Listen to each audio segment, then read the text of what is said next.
wonderful midweek conversation.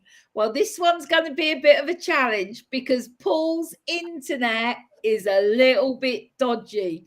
He can hear us, he can speak, but we don't often get the words in the same time that he's moving his mouth. It's all a little bit disjointed. We're just going to go with it. We're just going to go with it because that's just the way it is. So welcome to this week's conversation. My name's Lisa. We've got Maxine here from Never Too Late, Our Journey, and Paul from Narrowboat Life Unlocked. And as you know, if you have joined us before, we just like to get together for good conversation. Oh, yes. So we've said to Paul, as long as he can hear us, we don't mind stopping and listening whilst he explains what he's saying. So hopefully the internet will improve. It'll all be good. But if not, we're just going to go with it because, well, that's what sometimes you have to do, don't you? So let's get started and find out where everybody is and what we're up to. Maxine, where are you? We are now at Kilby Bridge, near Leicester. We won't be here as quickly as we got here, but we left Foxton and on Monday we had an overnighter, and then we were planning on just doing a couple of miles and then wait till we had to be here for today, sort of thing. But there's just nowhere to moor, and so we ended up doing, because we were only going to do 5 locks, we ended up doing 12 locks in the heat. It was terrible, but we managed to get somewhere to moor because we're having new batteries and everything fitted tomorrow, so that's why we had to be somewhere for today that the guy can come to easy to carry all the batteries and everything. So when you said there was nowhere to moor, was that there was nowhere suitable or there was just too many boats? No, it was just nowhere suitable. Well, they've got Armco, but because CRT for some reason they're not looking after paths, and it was really overgrown to the extent where it was bushes coming out. If it was just grass, when we'd have moored up and Steve would have cut everything down. Yeah. But there was actual bushes, and it would have scratched the paintwork and everything. So we just had to keep going because it wasn't safe. There was the odd boat. That the only space there was boating, but not very many people could moor there. It's a shame. No, I'm paying to CRT. I'm waiting for them to come back. A stiff email. That's what you need. Made me feel better. A strongly worded email. Yes, exactly. Thanks for that, Maxine. Paul, where are you, and how are you coping with the heat, basically? Well, we're on the Trent and Mersey. I'm heading towards Midweek today, and Dexter was panting that we with some shade. The boats sit on the tow path under shaded, and I think I said to Lisa the other night, tows on whatever 35 Celsius on the boat. It was like Tenko.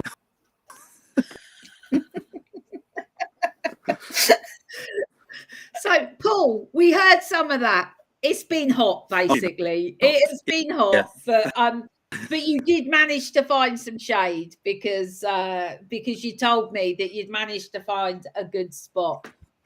Yeah. Excellent. Thank you, Paul. Well, this week, I was going to say we've been black in the boat. That would actually be a little bit of a royal we. I did 2 hours on Sunday morning. So that's it. That's all I've done. But Glenn has been working really hard this week, and he's been coming home like filthy, like covered in black, and it looks like it's been real hard work. So he's done very well. He's done very well. So just a big shout out to everybody who is watching. Hello Boat Time. Hello Joan. Hello Louise. Narrowboat Changing Pace, and Kev. Hello. Today, you are wondering what we're going to be talking about. So, we are talking about coping mechanisms.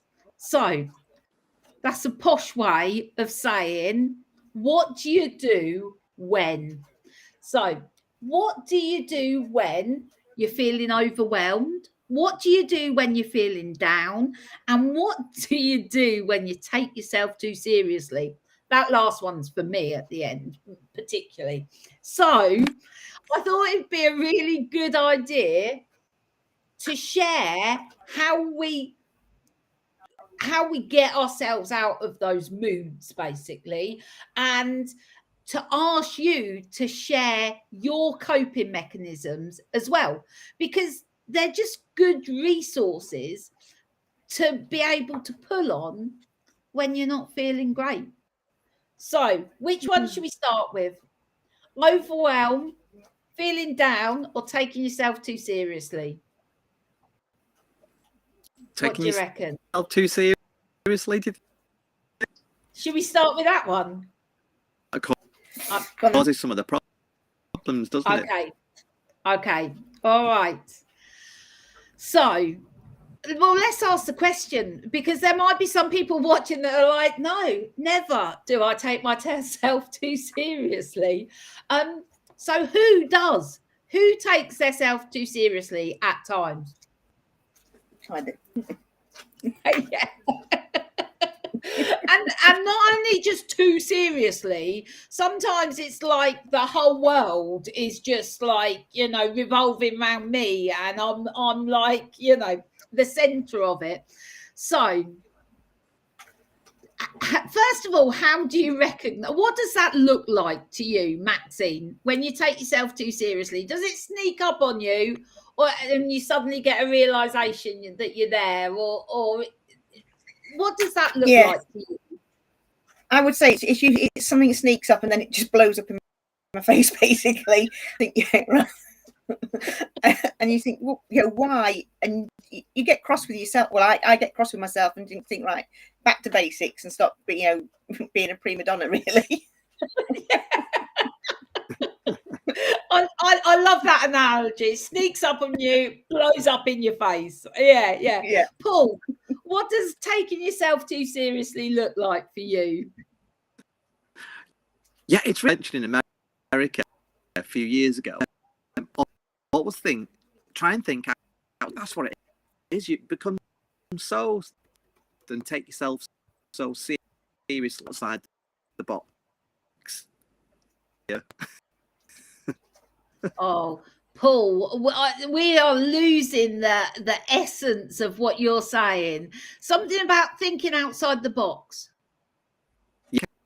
Was it outside the box and don't take you? Yeah, I'm very guilty of sometimes, but then you got to think, actually, this isn't as I thought it was.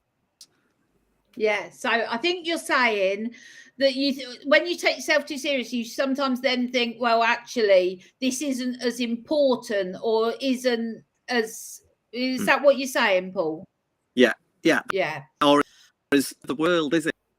You know, there's yourself too seriously, but it's never the end of the world.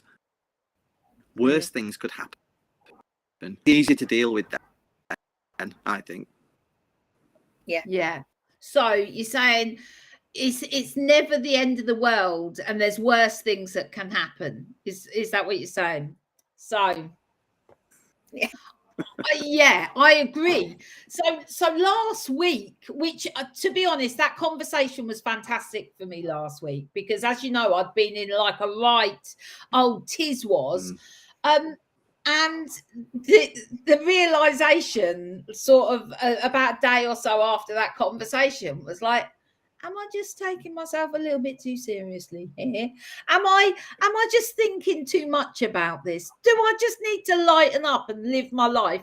And as you said, Paul, this isn't the end of the world. There's other things out there in the world that are a little bit more important. And then it was that realization of like, oh yeah, I sort of have become center stage in my world, and let's lighten up a little bit. So that was a good realization. What does it take once you realize that, can you snap out of it like that? Is it, because for me, it sort of is a bit, when I take myself too seriously and I realize the minute I make that observation, I can step it back from it and think, oh, hold on. I've blown this all out of proportion. And it's like that. It's quite instant for me. Is that the same for you? It is for me. I can just step straight back and just calm, and I can feel myself calming down and rethinking of everything and start again, basically. Yeah, definitely. Seeing it differently. Is that same for you, Paul? Yeah. Yeah, you can have a partner in life that takes seriously and make light of something really. Again, sort of. So if your self-sense gets into you, give you that reality check, but not a physical shake. Yeah. So just nod, Paul, if I'm getting this right. So you said it helps to have a partner or somebody that can give you that reality check and say, get a grip of yourself, basically. Yes. Is that what you were saying? Yeah, perfect. Excellent. Let's have a look. Let's have a look what everyone else is saying. Hello to everybody. Yet another canal adventure. Hello, Mick, Elaine. Oh, Elaine's saying she's talking about taking herself too seriously sometimes. Let's have a look. Morning. I take myself too seriously occasionally, but when I find myself spiraling, I try to take a step back, a deep breath, and a moment to shake myself.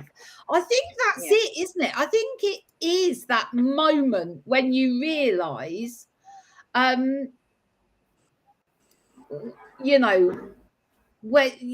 you realise, Mick is saying, I've learned not to be the smartest person in the room and listen and watch more. That is a great life lesson, that one.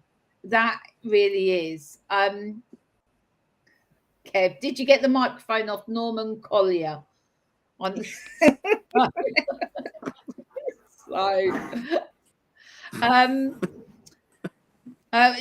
Mick saying reboot, my friend. He's saying that to you, but we've tried that. We've turned Paul on and off before we came live. I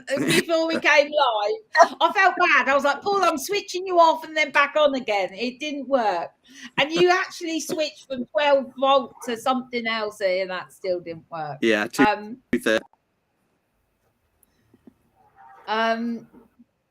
Let's have what.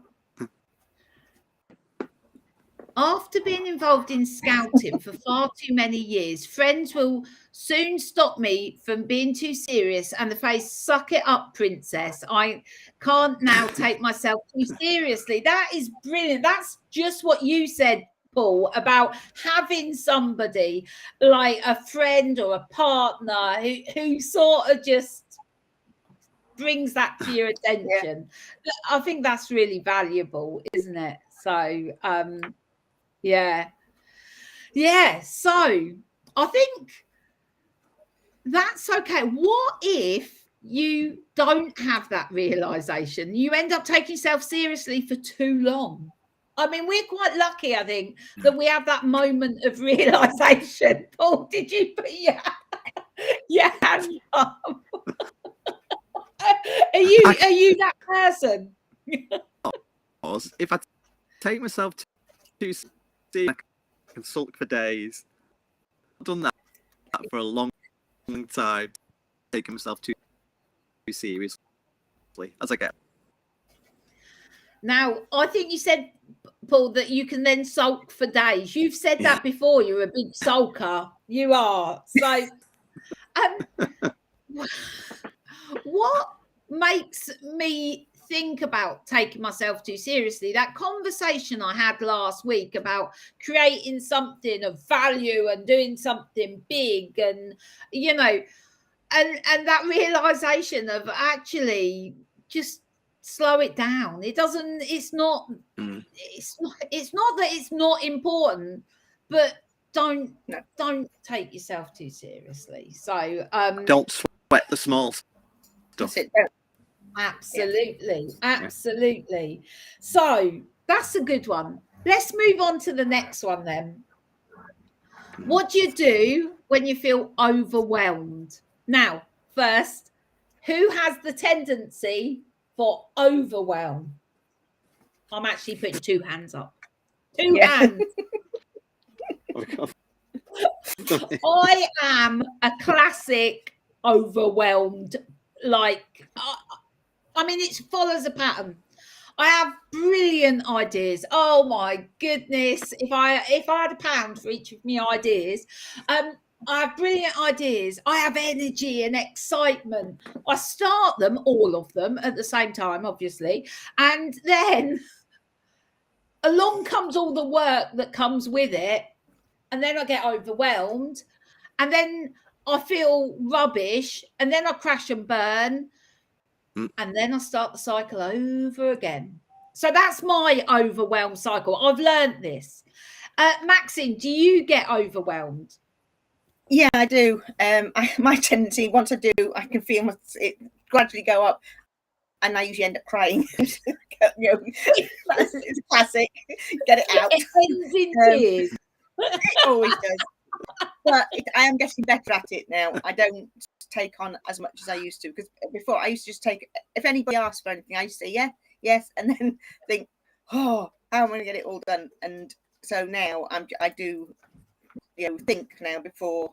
It still happens occasionally, but nowhere near like it used to do. That's brilliant. That's really interesting, Maxine. I'm going to come back to a couple of things that you said. I'm going to try and speak to Paul. Paul, you feel overwhelmed at times as well, don't you? And what does that look like to you? It's I have all these good plans. I find enough hours in the day to do it, because I'm thinking of all the things next day. I'm too tired. It's like a never-ending circle.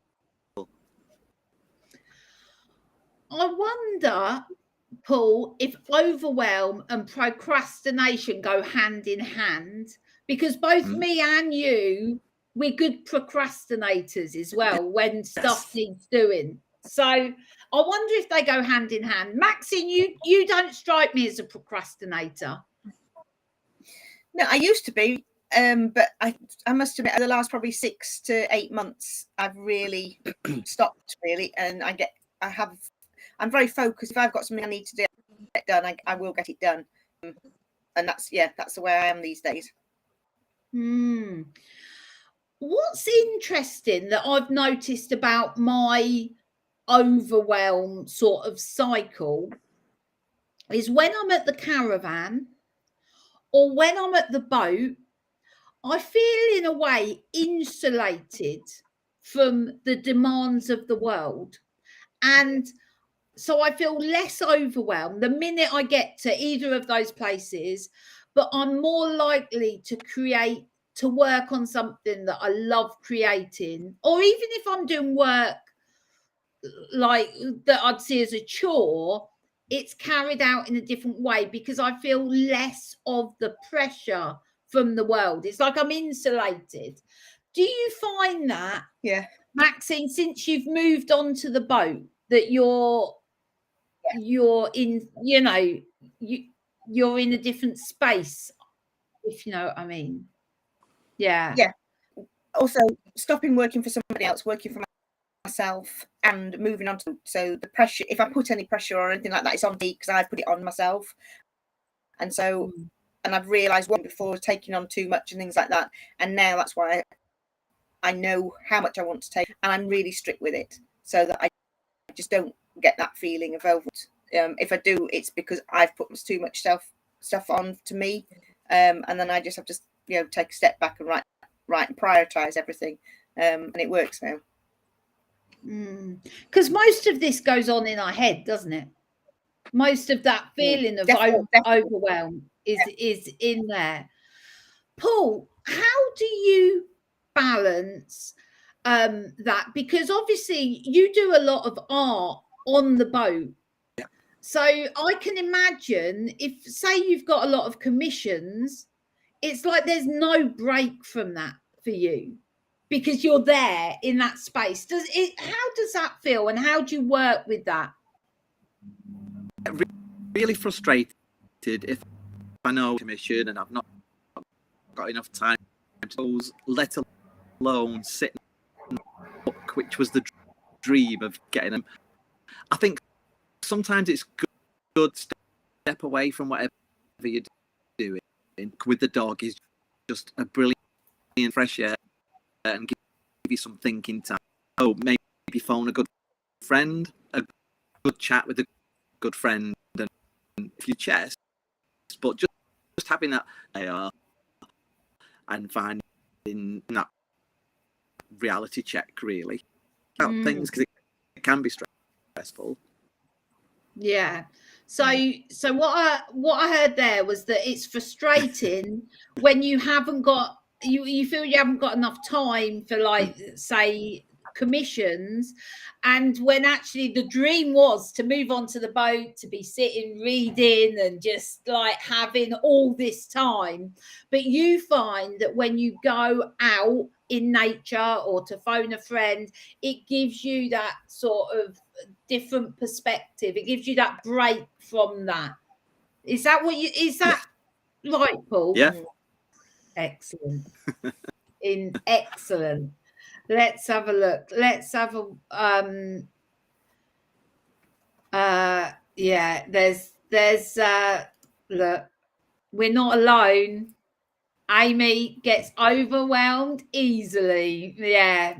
I mean, I think overwhelmed. Is it a type of person that gets overwhelmed, do you think? Or do you think it applies to everybody? Person. You think it's a type of person? Yeah. Yeah. Yeah, go on, Maxine. What was you going to say? I think everybody can get overwhelmed, but I think it's the type of, it depends on how you handle it, and that's the thing. And some people can handle it really, really easily, and so it's the type of, and some people struggle with it, and it is. I think everybody can get overwhelmed, but some people just ignore it and carry on. Heidi brings up a great point about that exact thing that you're talking about. I said I get overwhelmed. Everything is a panic, but once I begin to progress with it, I'm usually buzzing after. And that's what you were saying is like some people just like feel like once you get going with it, like it changes from overwhelmed. Yeah, it's scary, and you think it's like, panic. Oh, well. Mick's bringing us all the tough questions. Is procrastination laziness or fear of failure? Sometimes I think it's laziness on my behalf. If I spent as much energy doing the things that I'm thinking about, well, it would be different. I don't know. Well, I don't know. That would be a great topic. I was supposed to be finishing a project finished last night, and I found notes. I was putting the covers back on, and Anthony said, "Stop putting it." And to distract yourself. Maybe it is a fear. So, if I get this right, Paul, you were saying you had a project to finish, but you ended up doing stuff like putting covers back on, doing any job essentially, but what you're doing. So are you saying, is it actually to avoid, that fear of failure? Yes. So, I think we could do a whole topic on procrastination. I mean, me and Paul, we're experts on it. All we need is some experts on how to avoid it, and then we'll be set. Yeah, maybe next week, procrastination. Paul, I know you've watched a lot of TED Talks, you've read a lot about avoiding procrastination, and I've just procrastinated about procrastination. So I haven't even done anything about making it better. So, you know. You've not watched the TED?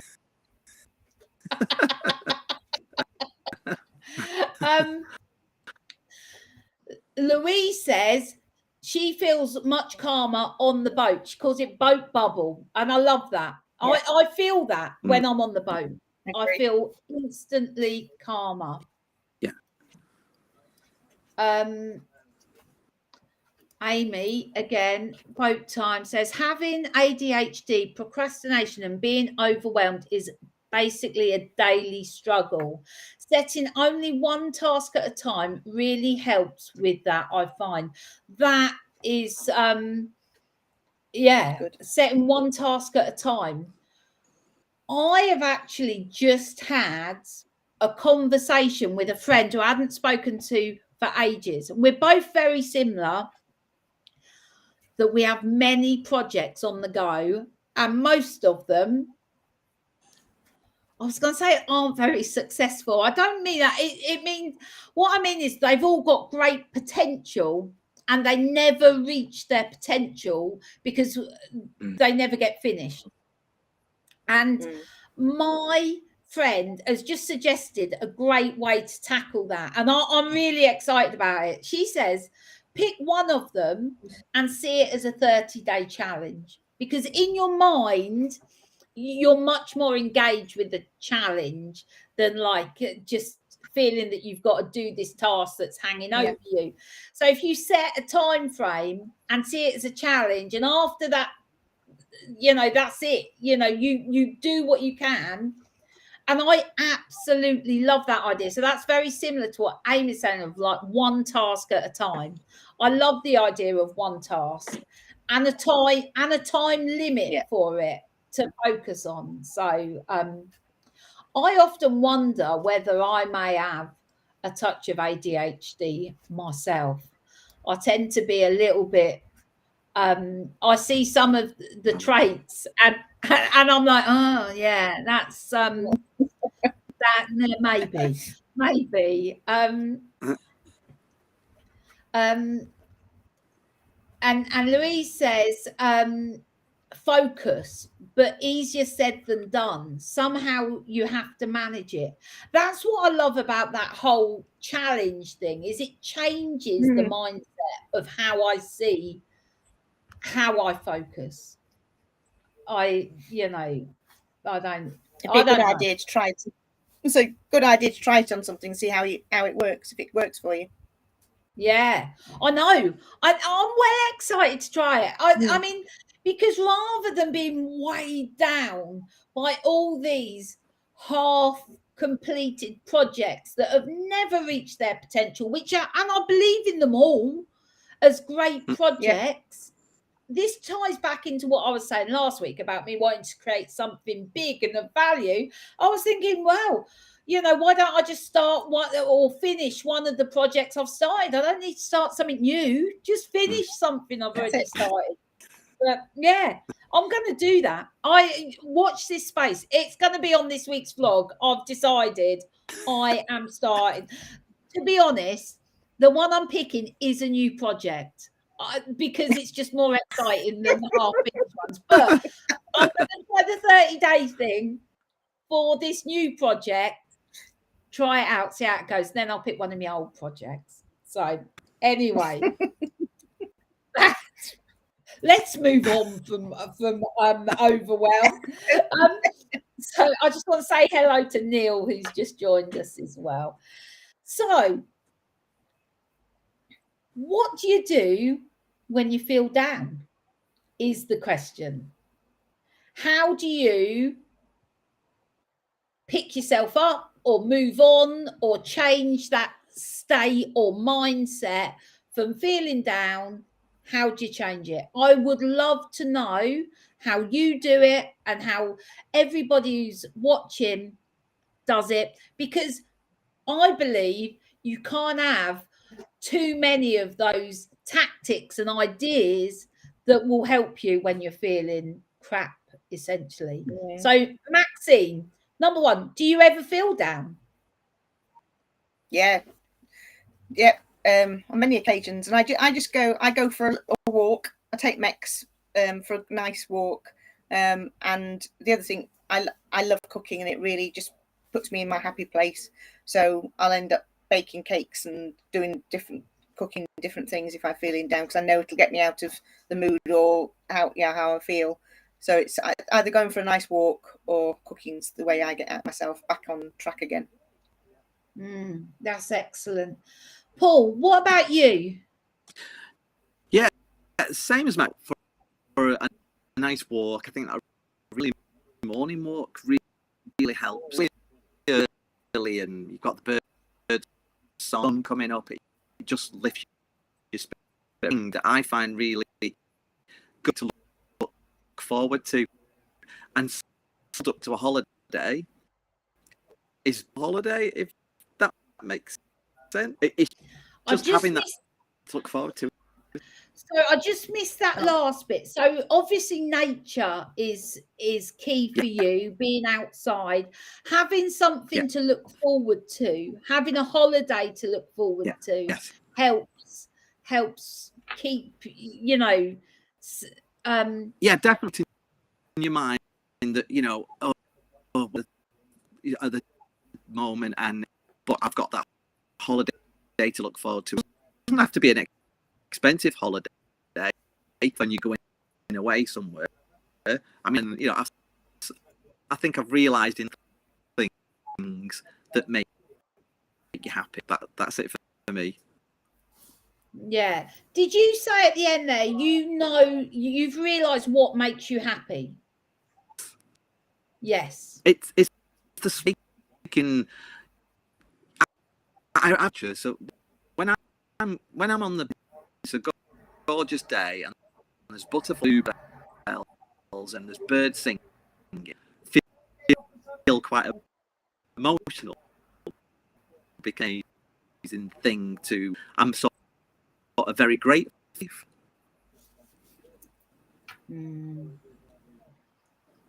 Paul, I lost you there, but this is what I heard, right? Yeah. Is when the sun's shining and you've got nature and it makes you feel quite emotional, and then you feel grateful. Is that what you said? Or because I realize how lucky we are. Right. So that is, I think, for me, the key that gets me feeling better. I'm really fortunate now. I don't feel down. I was going to say half as much as I used to, but like less than half. I mean, and I think for anyone who's lived with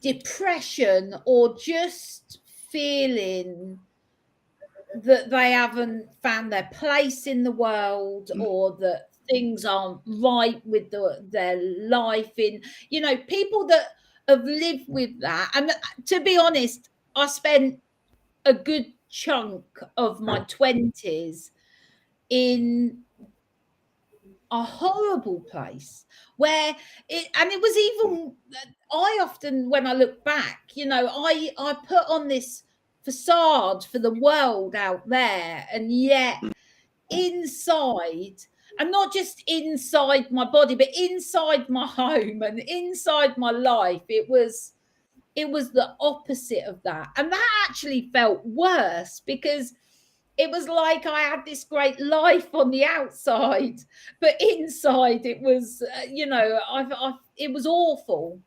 And I think, having lived such a long time feeling so crap, I have a tendency, when I do feel down, to get a little bit of panic, especially if it lasts, if I can't shift it within a couple of days. And the stuff that tends to get me down is usually global issues, right? Not the little stuff, global issues that have got no quick fixes, and I certainly haven't got an answer for. They can take me down, and I've learned what gets me up, and it's being grateful. There's so much to be grateful for. That is key to me.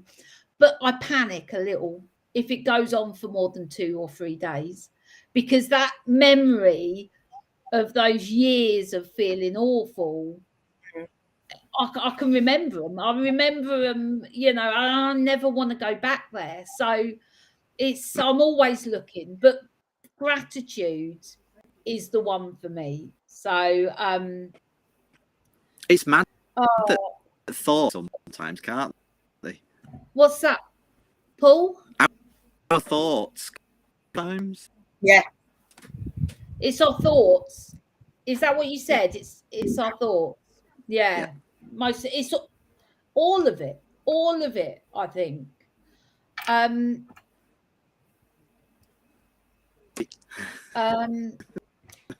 This is really interesting. Talking of narrowboat isness. Now, if you've not watched these beautiful videos, I mean, these are the videos are just a balm, a soothing balm for the busy world. I'm on the spectrum too. I'm only able to work on one thing at a time, no planning to, if possible, because it creates tension in me. Yeah, I completely get that. Completely. The minute and sometimes it's me telling myself that I need to do that. No one even cares. That goes back to taking ourselves too seriously. Nobody even cares what I'm working on. And yet I take myself too seriously, get overwhelmed, and then I'm on a downward spiral. Oh, man. Neil, what's Neil saying? Just over COVID, now broken down car. It helps to talk to people and do what makes you happy. First of all, Neil, you know, you're having such a crappy couple of weeks, aren't you? I hope your car gets fixed, and I hope you're feeling better after COVID. But yes, I think it does help to talk to people. That always lifts my mood. What's Vicky saying? Hello, Vicky. Hello, everyone. When on the boat, I never feel down because usually we're in beautiful surroundings. Also, hello, Paul. We've just passed your boat. Oh, did she give you a cheeky wave? I love that. I love that. Oh, that is excellent. So I think nature, gratitude, talking to people, they all help. Any other suggestions from people that are watching, any other things that we can put in our toolbox that when you're feeling down that help you? I know for me, it's there's like a couple of podcasts I listen to. There's things that I always call them, like there's certain music, they soothe my soul, and that's how it feels when I listen to them, and it sort of just grounds me and brings me back, takes me out of my head. Walking is great for me because I think there's something about physically moving my body, feeling grounded, that helps me. And of course being out in nature. So I think they're all good. Anything else that you can add there, Maxine? I would say meditating as well. That's really, I find it really good. Go and take yourself out quietly and listen to some music and meditate, and it just calms you down. And self-hypnosis as well helps. Yeah.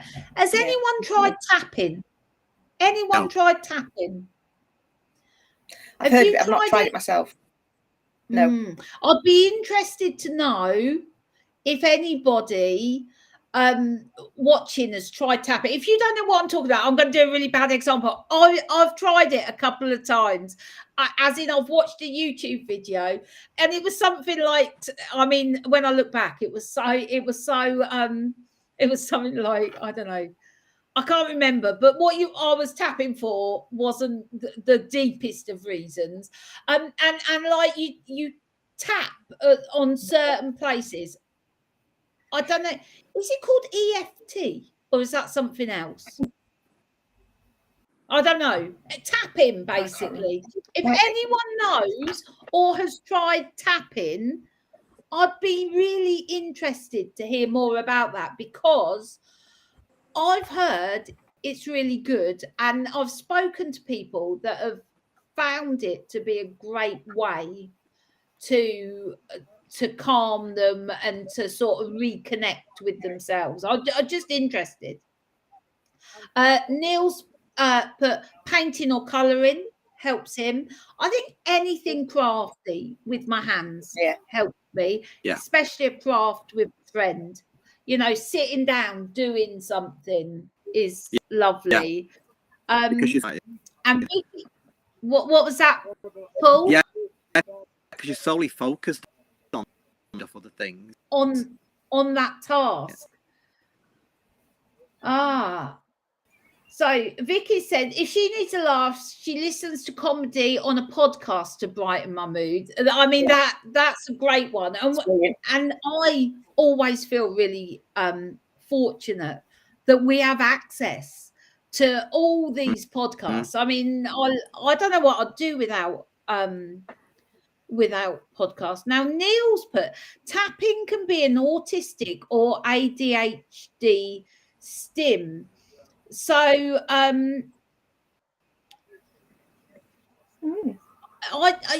that's interesting. My one of my grandsons, he flaps a lot, and I think for him that helps him process stuff in his brain. I wonder if I don't know anything about tapping and autism or ADHD and how that's connected. I don't know. It'd be really interesting to find out more about that. So yeah, maybe we should do a topic of conversation on all the woo-woo stuff out there that works. Do you think, Maxine, that apps like meditation apps have made meditation more mainstream now? Definitely, yeah, and people talk about it more as well. I mean, not that many years ago, really, people that meditated, everybody thought, oh, they're just away with the fairies and everything. But because it's become more vocal, people talk about it, and people have benefited from it. People are now more open to try things, and I think it's talking about mental health, which we do more openly now. Before, people didn't mention it because they thought that people would look down to them and think, oh, they can't cope with anything. We're trying to get more and more out into society, then I think it's definitely helped. Thanks for that, Maxine. Paul, you meditate, or you shared, is it the Insight Timer? You shared an app which is brilliant. I find really useful. I had a meditation. I feel better this morning than I did. I had a meditation. I relax more and read a book. It's funny, isn't it, how making time, we've said this before, making time for the stuff that makes us feel better always gets to the bottom of the list. And it's usually only when I plummet that I then start throwing everything at it. It's like all the things that I know, I'll do them all. You have to sneak a few bits in every day. Yeah, I know. That's what that's what I should do. Pamela, what's Pamela saying? I like view therapy, and your vlogs going along the canals are very relaxing. So that view therapy, does that mean just watching things makes you feel I think so. better? I think presume so. I think that's the same with me, with listening to stuff. It just calms me. Yeah. You know, just it's obviously got to be the right stuff. Well, I mean, we have rabbited on for quite a while, and Paul, I can't believe we have got through this with you with such dodgy internet. I mean, thank you. That's all I've got to say. Thank you to everyone that's bared with us. Thank you to everyone who's contributed. This has been really useful. It's number one for me. It's useful to know I'm not alone in feeling overwhelmed or down or taking myself seriously. That just makes me feel better in itself. But to share what works for ourselves and other people, I just think has such great value. So thank you to everybody for taking part today. It's been, you know, as always, I leave these conversations filled up. So thank you for that. I really appreciate it. If you've got any ideas on what we can talk about over the next couple of weeks, let us know. I do think procrastination is a good one. Yeah. I went to a zero waste off for the what was that? We'll put that off to the following We'll put that one back. We'll put that one back. I went to a zero waste workshop this week, so it'd be interesting to talk about zero waste at some point, or reducing our waste, saving the world. You know, that's obviously where I'm at. I just, you know, let's save the world anyway. 30-day project, that one, saving the world, coming next. Watch this space. Anyway, watch this space. Thank you so much, everyone. We love it. Hopefully you can join us next week. So have a great week. We'll see you soon. Bye. Bye. Bye.